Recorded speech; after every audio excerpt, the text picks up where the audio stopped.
Welcome to GOVs Plus. We strive to bring you up-to-date and standard GIS tutorials freely to help with your various analysis needs. Today we will go through appropriate land selection specifically for the landfill site. Solid waste is increasing day by day because the world is hurtling towards an urban future. Globally, the solid waste generation rates passed 0.75 kilograms per person per day. The better availability of free and commercial spatial data worldwide makes the use of GIS methods an alternative option in landfill site selection. Solid waste management in general includes a variety of advanced management practices such as waste reduction, recycling, reuse, energy and materials recovery, burning, and landfilling. Appropriate landfill site selection is important because the opposite would have several negative consequences. Unsuitable landfills can lead to water, soil, and air pollution, which, in turn, can lead to public health hazards. So, this process requires a thorough review and assessment process, taking environmental, ecological, economic, and legislative aspects into consideration. GIS is a powerful tool due to its ability to manage and analyze a large volume of spatially distributed data from a variety of sources. It is an influential tool to solve the landfill site selection problem. Let's look practically in step by step. Step 1: Literature review. Many scholars use criteria such as slope, elevation, distance from roads, railways, water bodies such as rivers and lakes, airfields, future land values, proximate groundwater depth, soil type, land use, land cover, and many more. These days, fuzzy analytic hierarchy process along with GIS is also getting momentum. We might go through it on another video in the future. For now, we will use the approach of utilizing several kinds of literature which suggest possible criteria to be used in the selection of an appropriate landfill site. A number of pieces of literature on this subject are used instead to make this GIS-based landfill site selection video to be as scientific as possible. Step 2: Preparation of raster input data. Various raster data as a list of criteria is used as an input.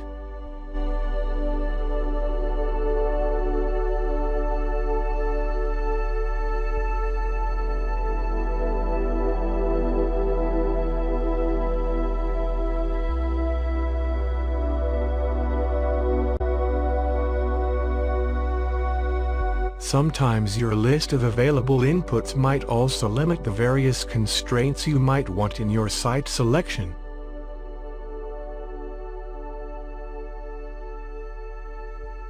Let's clip the DEM data for the whole country to our area of interest.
Here is the clipped raster file indicating approximate elevation values.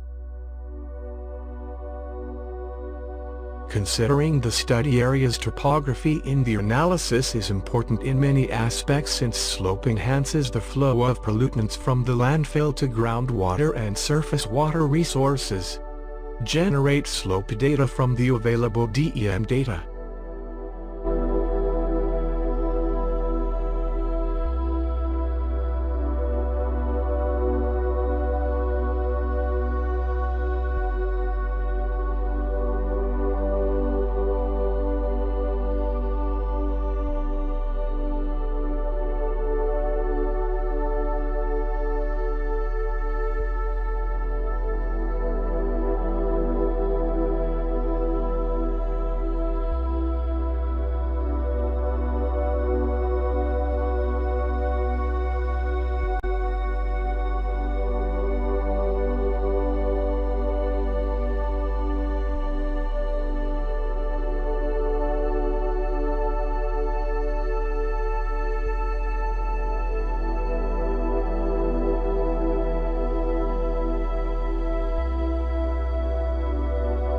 The output slope file has a rough DEM resolution.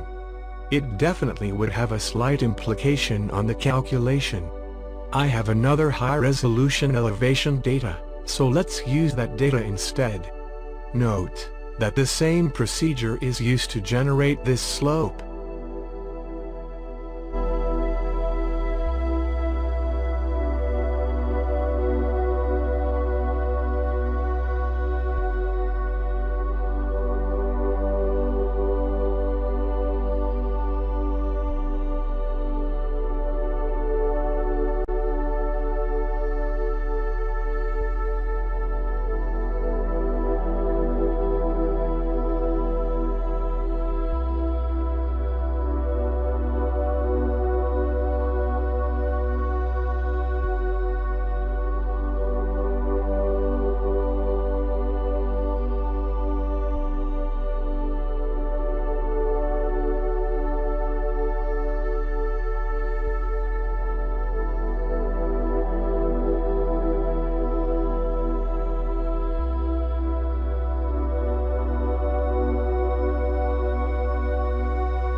Our second constraint is going to be the river and related water bodies inside our area of interest.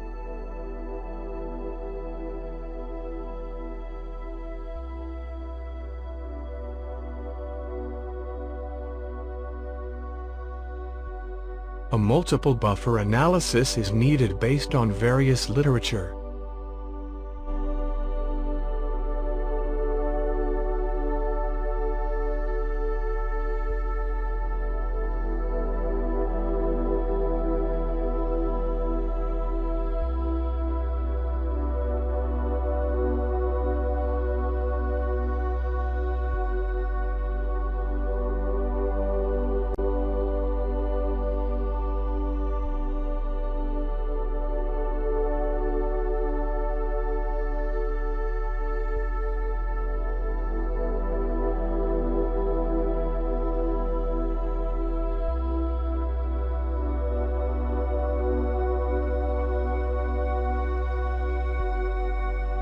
This process might take at least a minute.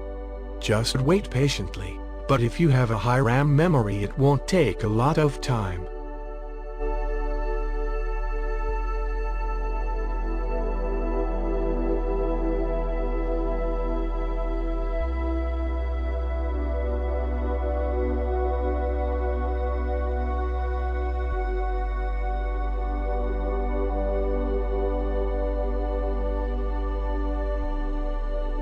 Isn't it beautiful? Haha, it looks like some kind of artistic object. Let's make it fit into our area of interest.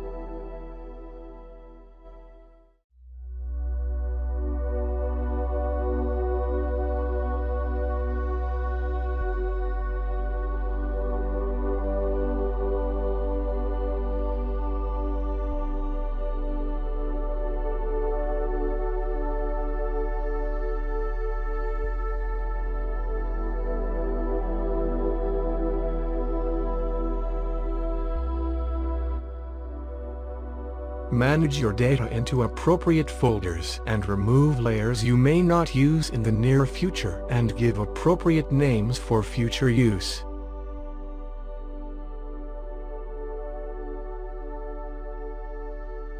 Now, let's change the vector layer into raster format, as weighted overlay analysis requires this type of format.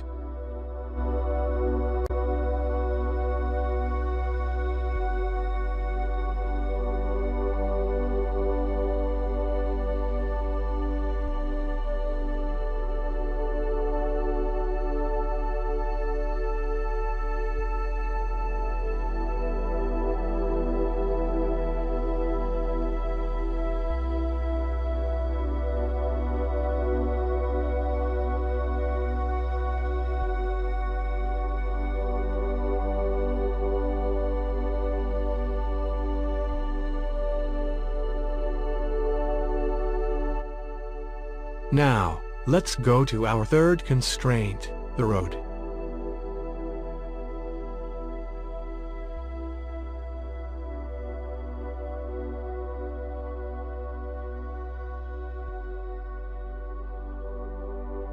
Open the multiple ring buffer tool, and put the numbers on the right of each number range.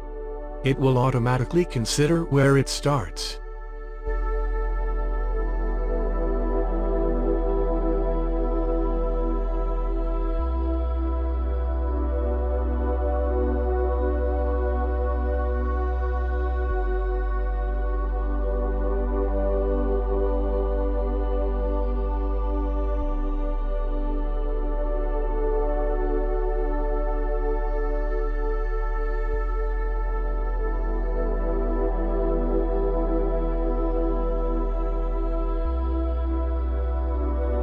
Repeat the same procedure of clipping and changing the formed polygon to the raster tool to make it ready for further analysis.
Our fourth constraint, in this case, is a settlement.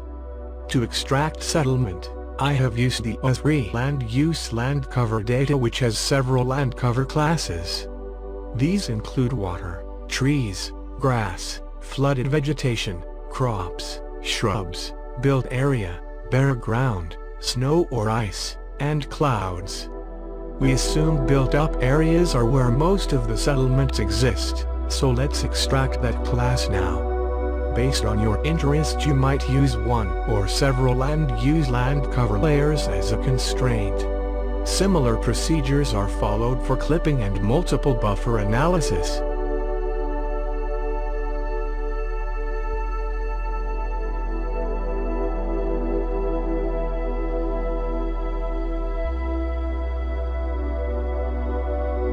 By the way, If you are interested, we have made a video on how to utilize ESRI 2020 land use land cover data on another video. Please check that too.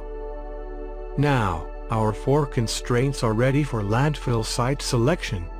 Note: most researchers use more than 6 constraints, and some up to 15 or more. We have decided to make it 4 for the sake of this video.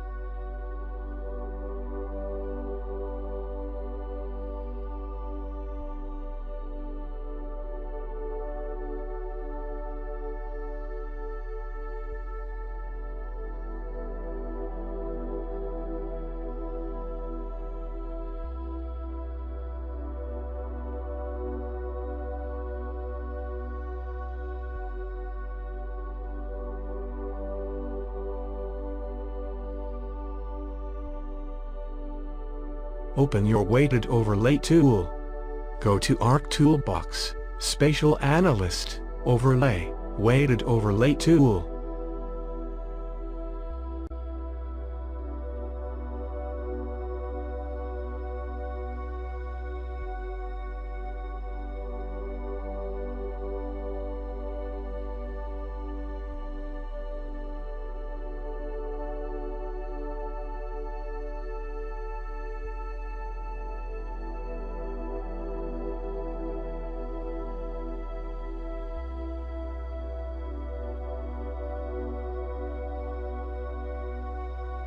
To give you an example of what this means, let's look for slope.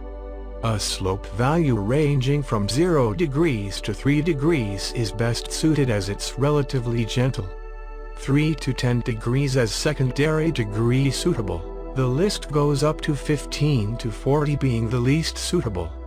The suitability scores by chance go in arithmetic order, just skipping number 2.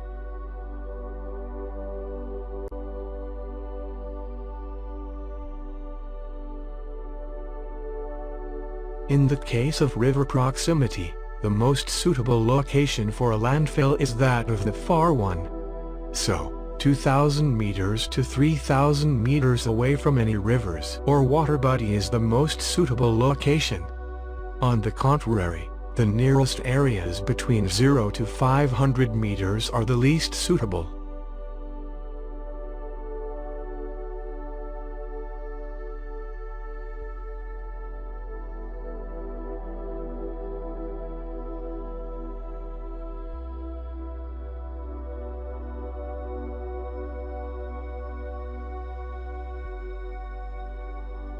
When it comes to roads, it's a bit complicated.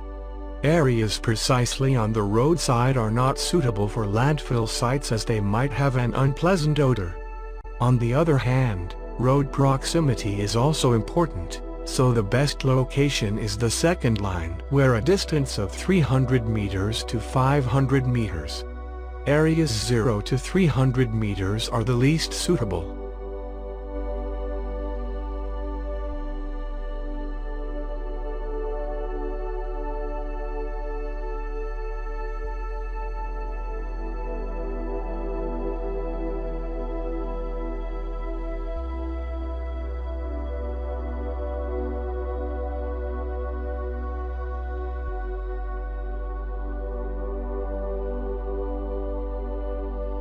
It's advisable to give the GIS some space to search appropriate locations by providing somehow large areas by substituting the lists in the scale value. Provide the share of influence on the weighing process.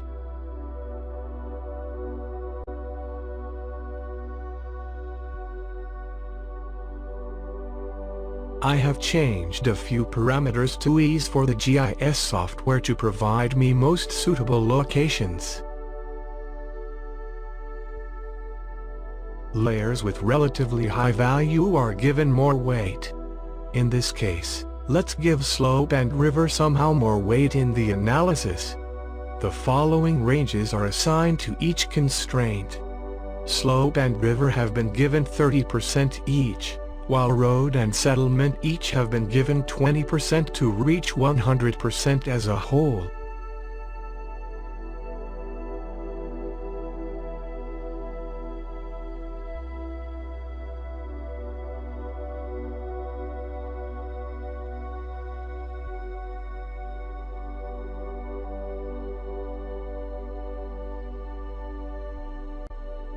The result shows that the area is divided into 5 suitability classes from 1 to 5. 1 indicates an area that is highly suitable to 5 being unsuitable for landfill site selection.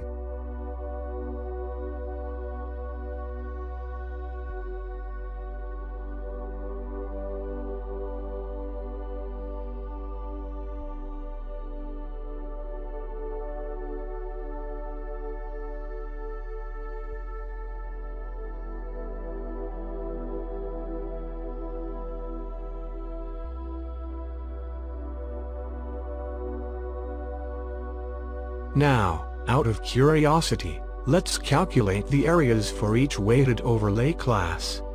To do this, let's convert to polygon format.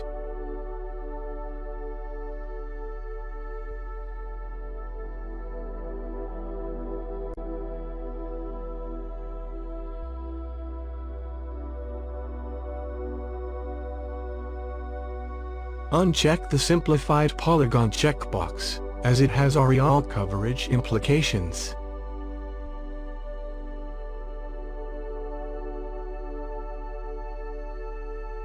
The vector polygon layer has a lot of rows. We need only 5 suitability classes.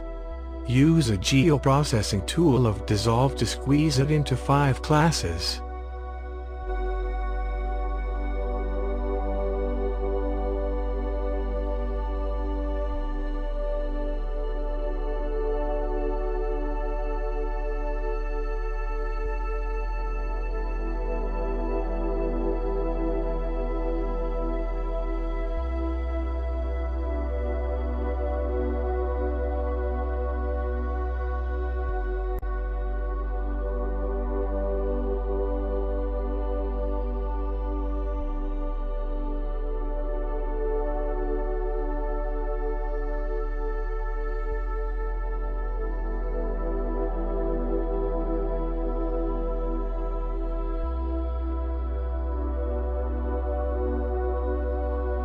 Let's add 2 fields, one for the name of the suitability class, and the other for area calculations.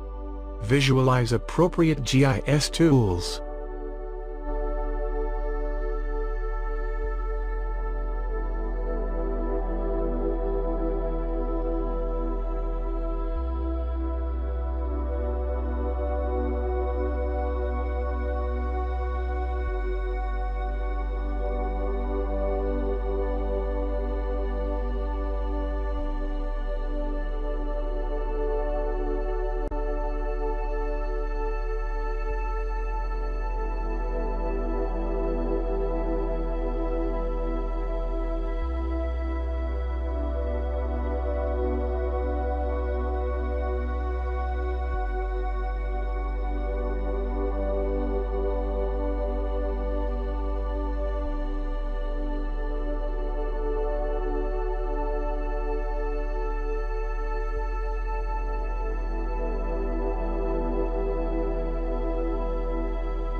Finally, let's map it and produce a landfill suitability map.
hope you liked today's video. Don't hesitate to comment your thoughts on this video.